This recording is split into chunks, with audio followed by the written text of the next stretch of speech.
E vamos avançando para a próxima pauta aqui, ó, pessoal. O Dia da Alimentação foi essa semana, né? E o Lula anunciou medidas de combate à fome, né? Novas medidas. É importante lembrar que o governo Lula já tirou dos 33 milhões que o Bozo deixou na linha da fome, né? O Bolsonaro e seu governo, nem sei como adjetivar o que foi aquele desgoverno, né? Vamos ficar em desgoverno para não ter problemas judiciais, né? Deixaram 33 milhões, pegaram, ele e o Temer pregaram o Brasil fora do mapa da fome, né? No governo Dilma, a gente tinha conseguido tirar o Brasil do mapa da fome, né? Depois de 500 anos, né? De FHC, de Collor, de Sarney, de milicos ditadores, enfim, de tudo que a gente teve no Brasil, né? Levou 11 anos para o Lula e para a Dilma conseguirem tirar o Brasil do mapa da fome. Vocês vejam como é difícil, né? E o Temer, em um ano, jogou de volta, né? O golpe foi 16 e 17 a gente estava de volta no mapa da fome. O Bolsonaro largou com 33 milhões e nós já estamos de volta com 8 agora. O Lula já tirou 24, 25 milhões. Né? Fala-se, não tem assim, tem gente que fala 20, 23, 24. Então, é por aí, tá? 20 e poucos milhões, a gente está com 8 milhões na linha da fome. Eu acho que até o fim do governo Lula, com certeza, a gente já vai ter saído do mapa da fome. Eu estou apostando nas minhas fichas aí que 25 a gente vai conseguir atingir essa meta. Vamos assistir um vídeo aqui da TV Brasil, em seguida a gente repercute aqui. Em 2023, mais de 24 milhões de brasileiros saíram da situação de insegurança alimentar grave. Essa recuperação reflete o impacto de políticas públicas voltadas para a valorização da agricultura familiar e o combate à fome. No Dia Mundial da Alimentação, o governo avança mais um passo com o lançamento do Plano Nacional de Abastecimento Alimentar, conhecido como o Alimento no Prato. São 29 iniciativas e 92 ações estratégicas, entre elas a ampliação dos sacolões populares e a criação de centrais de abastecimento, para que o acesso a alimentos frescos e saudáveis seja facilitado para quem mais precisa. Além disso, foi lançado o programa Arroz da Gente, para estimular a produção e a formação de estoques de arroz no país. Serão investidos R$1 bilhão na iniciativa. Os contratos vão estimular a produção do arroz em até 500 mil toneladas, auxiliando a mitigar as perdas das safras de 23 e 24, devido às secas exigentes na região sul. Outro destaque é o Plano Nacional de Agroecologia e Produção Orgânica, o PLANAPO, que fortalece a cadeia produtiva de alimentos orgânicos e agroecológicos. O PLANAPO vai ampliar a produção e o processamento de alimentos orgânicos e de base agroecológica, além de fortalecer a comercialização. São 197 iniciativas distribuídas em 7 eixos. Destaco aqui que o plano tem como compromisso destinar 6 bilhões em linha do PRONAF para a produção orgânica e ou agroecológica, 115 milhões em fomento, visando a inclusão produtiva, e 100 milhões em parceria com a Fundação Banco do Brasil. Agradeço a parceria do presidente Cleiton Moraes e com o BNDES. Agradeço a construção sempre parceira da diretora socioambiental do BNDES, Tereza Campelo, para o edital do Ecoforte, além da reestruturação dos núcleos de estudo em agroecologia, os NEAs. Mas o Planapo vai também promover o início de uma nova etapa de substituição de agrotóxicos altamente tóxicos e de alta periculosidade. Com o envolvimento de organizações da sociedade civil, o Planapo prevê ainda ações para o acesso à terra, incentivo à produção sustentável e inclusão de mulheres, jovens, indígenas e quilombolas na agricultura familiar. Celebramos mais esse passo. Ter esses instrumentos em nossas mãos também significam muitas vitórias. Comida de verdade gera vida e igualdade. Não mata nem por conflito, nem por veneno. Os planos de abastecimento alimentar e agroecologia e produção orgânica são resultados de muitas mãos e propostas vivenciadas. O governo reforça que essas ações fazem parte de um esforço maior para tirar o Brasil do mapa da fome. É possível, no triênio 23, 24, 25, ou quem sabe 26, alcançarmos o primeiro triênio com uma média abaixo de 2,5%, que é o que a FAO utiliza, a ONU, para tirar o Brasil, tirar um país do mapa da fome. Com os planos Alimento no Prato e o Planapo, o governo busca reafirmar o Brasil como uma liderança global no combate à fome e na promoção da segurança alimentar. É um desafio ao mundo, porque não existe explicação com o avanço tecnológico, com o avanço da genética. A gente é capaz de produzir muito mais alimento do que a gente consome. Nós sabemos a quantidade de alimento que se perde entre a produção e o consumo. Nós sabemos a quantidade de alimento que sobra nos restaurantes por esse país afora, nas empresas. E ainda assim, a gente fica estarrecido com o número de que 733 milhões de seres humanos vão dormir toda noite sem ter o que comer. É uma coisa inexplicável. Então, a gente pode dizer que existe seca, a gente pode dizer que existe excesso de chuva, a gente pode dizer tudo o que nós quisermos. Mas a verdade é que a única explicação para a existência da fome é uma coisa chamada irresponsabilidade de quem governa os países, de quem governa os estados. Porque é preciso que o Estado tenha a capacidade de priorizar para quem que ele quer governar. Nós estamos fazendo um gesto nobre. Acabar com a fome no Brasil e acabar com a fome no mundo não deve ser motivo de orgulho, é obrigação moral, ética, política e até humanista. Dale, Lula, o 5º artigo está dizendo aqui, ó, que maravilha, para isso eu fiz o L, grande 5º artigo aí, vai, um abraço. É bom, né, Padula, ter governo, é bom ter governo. Com certeza. Foi uma conquista, Portinho, e essa pauta é muito importante para a gente entender alguns aspectos, né? Quem foi o primeiro a propor, né, a primeira pessoa a propor esse plano nacional, essa política nacional de agroecologia e produção orgânica, né, chamada de PNAPO, e que previa esse plano nacional de agroecologia e produção orgânica, a Planapo, foi exatamente a presidenta Dilma, em 2012. Eu até falo isso daí no último vídeo que eu fiz lá no canal, o neocolonialismo dos agrotóxicos no Brasil. E por que eu estou falando isso? Porque isso daí foi uma preocupação da presidenta Dilma, só que não foi para frente. E, paralelamente, junto a esse plano, né, que é o Planapo, está inserido o Programa Nacional de Redução de Agrotóxicos, que é algo que aquela campanha que a gente vira e mexe divulga aqui, né, que é o contraosagrotóxicos.org.br, a campanha permanente de defesa da vida e contra os agrotóxicos, estava denunciando que desde 2012 isso aí não saiu do papel. E é importante a gente colocar o contexto histórico, porque quando a Dilma ela apresenta isso, tem a data que eu coloquei aqui, eu estou lendo aqui, 20 de agosto de 2012, o decreto 7.794, que a presidenta Dilma coloca, o Ministério da Agricultura, Pecuária e Abastecimento, que até então tinha como ministra Cátia Abreu, não ratificou esse programa. Então, a gente já via que ali já tinha uma pessoa jogando contra, né? O que acontece?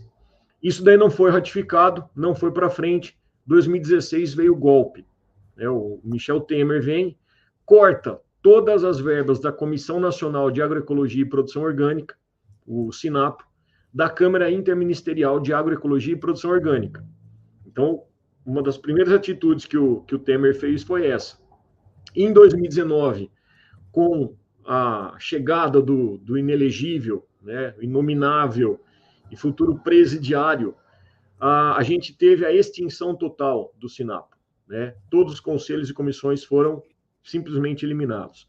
E aí agora, em junho do ano passado, dia 28 de junho, o presidente Lula restitui e amplia o SINAPO e o CIAPO, né, que vai trazer esse plano nacional. É uma coisa muito importante para a gente lutar, né, para a gente fortalecer. O meu receio é que isso daí afronta, obviamente, os interesses do agronegócio, mas eu vejo que ocorreram dois fatores para conseguir essa aprovação. O primeiro é toda a pressão ambiental, né, a pressão popular, melhor dizendo, em função das mudanças climáticas que a gente está vendo, né, que afetou, inclusive, o próprio agronegócio. A gente comentou aqui, né, a gente pega o Centro-Oeste passando ali quase 180 dias sem chuva, o que retardou o plantio de soja, né, do agronegócio, exportador de commodities. Então, eles estão vendo que isso aí está prejudicando. E o segundo grande motivo que minha modesta opinião, minha análise aqui, é a mudança que teve, liderada, obviamente, pelo Carlos Fávaro, que é o ministro do MAPA, né, Ministério da Agricultura, Pecuária e Abastecimento, que ele solicitou recentemente para que o Ministério da Fazenda mudasse, né, solicitado ali a alteração junto ao Conselho Monetário Nacional, que estava impondo restrições de acesso ao crédito rural para o agronegócio desmatador. Então, isso daí é algo que está ali tramitando, né? Quem apresentou recentemente essa proposta foi aquele senador bolsonarista abjeto, que é o Marcos Rogério, do PL, né, fazendo parte aí dessa bancada ruralista, que afirmou, eu vou ler aqui, abre aspas, né, que a resolução incomoda o setor produtivo e que é preciso destravar o financiamento dos produtores rurais do país. Ao mesmo tempo, a gente teve a AproSoja, que é a Associação Brasileira dos Produtores de Soja, que é bom a gente também lembrar, a associação essa, financiadora de manifestações bolsonaristas, né, os vários ônibus que foram à Avenida Paulista, que inclusive vai aparecer isso envolvido muito provavelmente. A gente está falando em aposta, né? Eu apostaria numa bet, se tivesse aqui, que vai aparecer no inquérito, né? Esse pessoal da AproSoja, nos golpes, que é a tentativa de golpe que nós tivemos em 8 de janeiro. Né? Então, eu vejo que foi uma maneira de conseguir a aprovação desse importante projeto, fazendo essa concessão, né, que está sendo avaliada ali. Ou seja, é uma anistia, vamos falar assim, para os desmatadores, né, que estão ali promovendo não apenas o desmatamento, mas também promovendo os incêndios criminosos. Então, é uma maneira de falar assim, beleza, a gente não vai tumultuar isso, você vai aprovar esse programa, só que em contrapartida nós queremos isso. Né? Então, infelizmente, a gente sabe que essa política de concessão, ela existe, mas nós precisamos também ficar esperto com o que está acontecendo nesses bastidores também.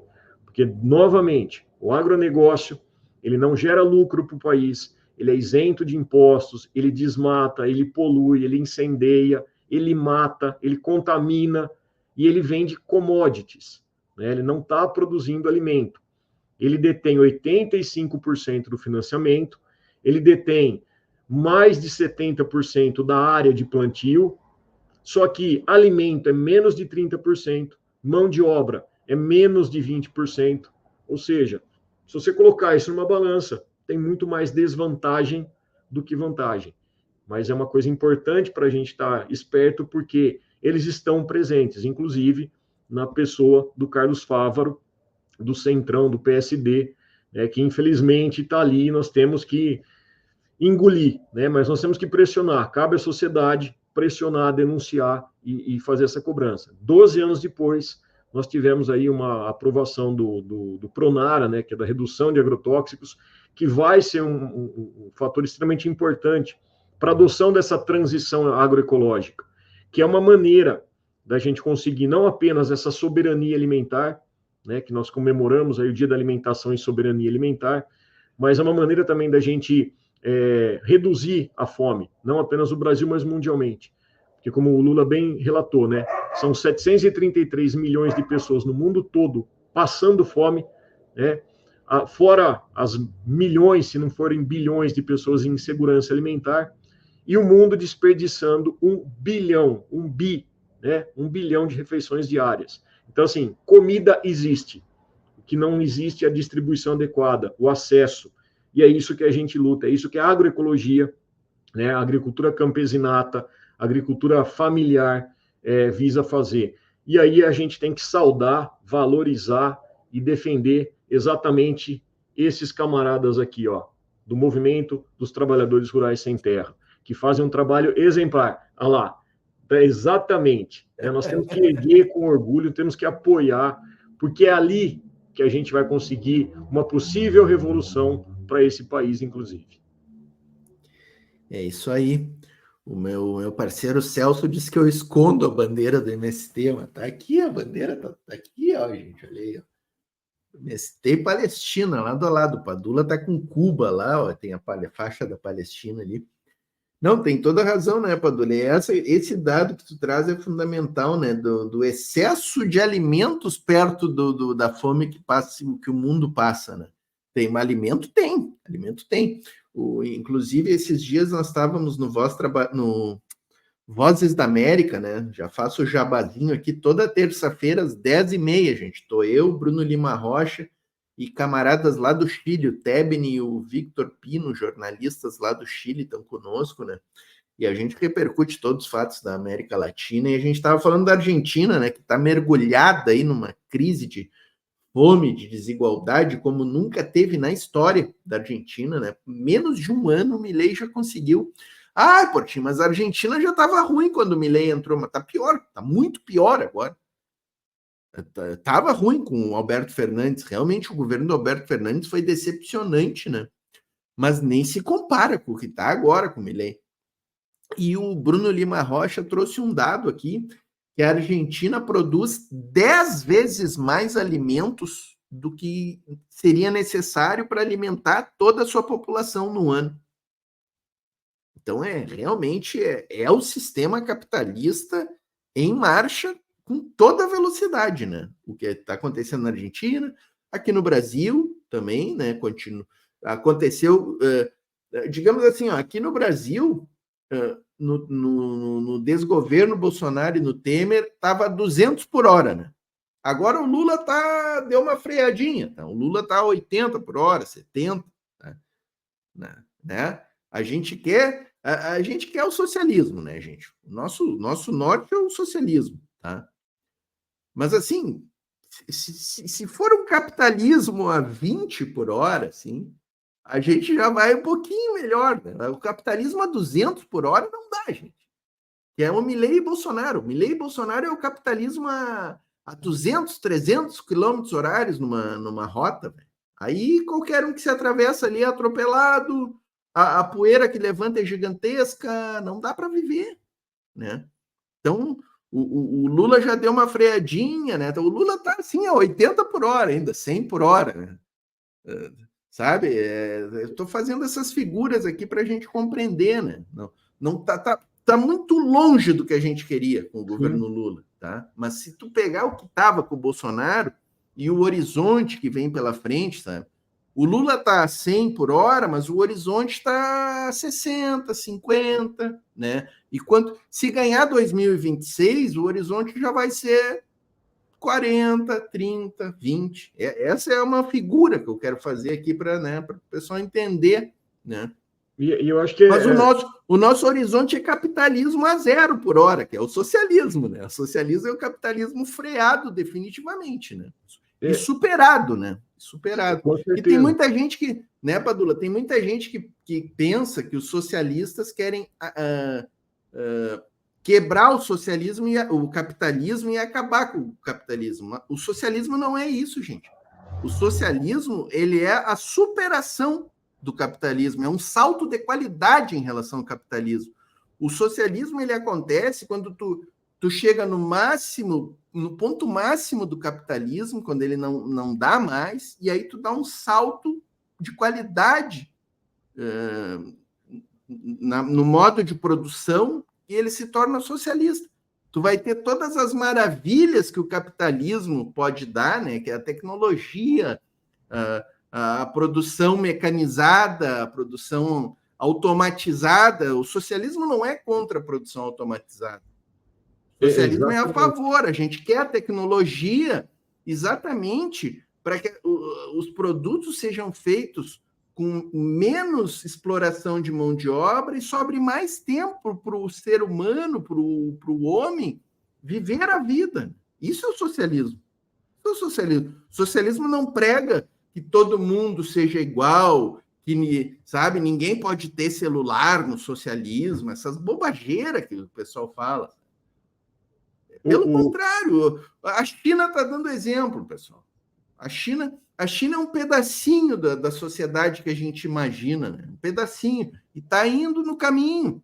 Né? Não quer dizer que a China seja uma maravilha, o paraíso na Terra, não é ainda, mas está indo, está caminhando, né? É isso. E uma outra coisa, Portinho, eu acho que é importante, né? Voltando à questão que você comentou da Argentina, só dois breves comentários aqui.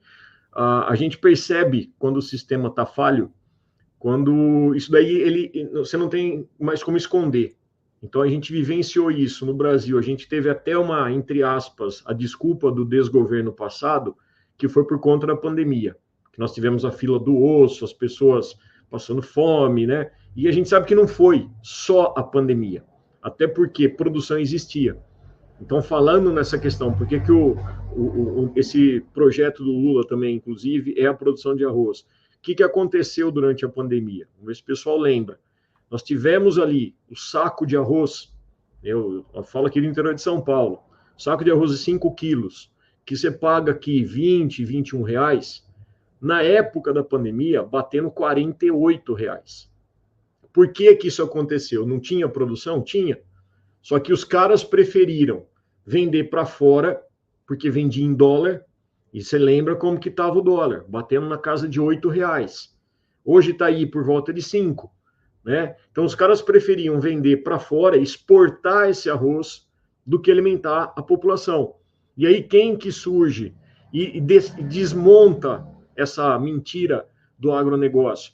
Novamente, o pessoal do MST, que pôs o arroz orgânico, o maior produtor de arroz orgânico da América Latina, que distribuiu para a Venezuela, inclusive, né? E a gente vê exatamente que não há falta de alimento, que não tem a distribuição. E essa é a visão socialista que a gente defende. E eu digo mais, eu sempre falo que nós precisamos ter uma visão do ecossocialismo. A pauta ambiental, ela é extremamente importante, porque o ambiente está envolvendo tudo. A gente está vendo as mudanças climáticas que a gente ouve falar, e às vezes até é cansativo, né, a gente ficar falando, mas ela é a raiz de todo esse dano que o capitalismo está causando. Então, quando a gente fala nesse excesso de produção, de combustível fóssil, quando a gente fala do consumismo exagerado, né, tudo isso tem como raiz o capitalismo que vai refletir no ambiente.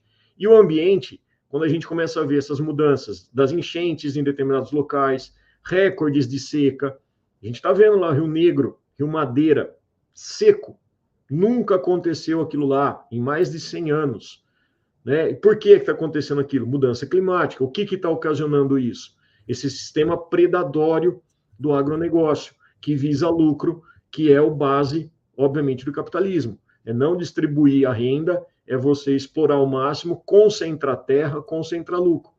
Então, toda essa visão que a gente é contrária, nós estamos falando exatamente o que nós defendemos, que é uma visão socialista. E o ecossocialismo é alternativa, quer queiram as pessoas ou não. E aí, por isso que a gente precisa desmistificar o que é o socialismo. Né? Como você bem disse aí, não é que você não vai poder ter as coisas, não é isso. É que essa foi a ideia, né, do fantasma do comunismo.